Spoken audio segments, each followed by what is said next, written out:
Hi, this is Norm from the bench at Block Battery. I just want to explain real quickly how to assemble your SLi series battery when you first receive it.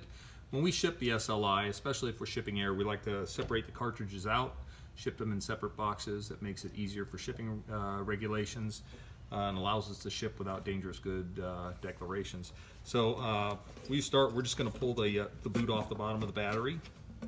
And you'll notice when you pull this off, in here, there's a little tool and some hardware that actually attaches the bottom plate after the cartridges are installed.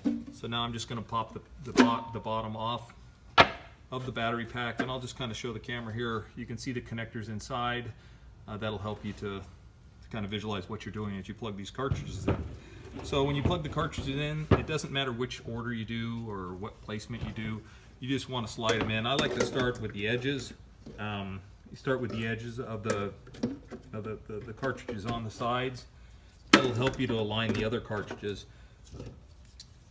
And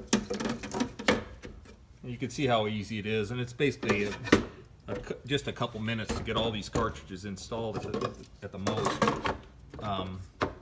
Slide them in. Once we get them all in, we're going to reattach the bottom, and your block is going to be ready to use.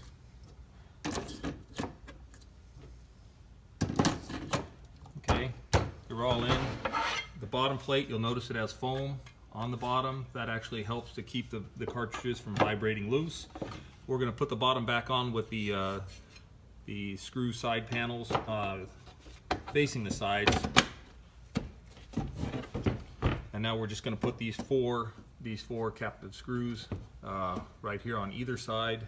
Screw them tight, and then set the block back in its boot, and you're all ready to go.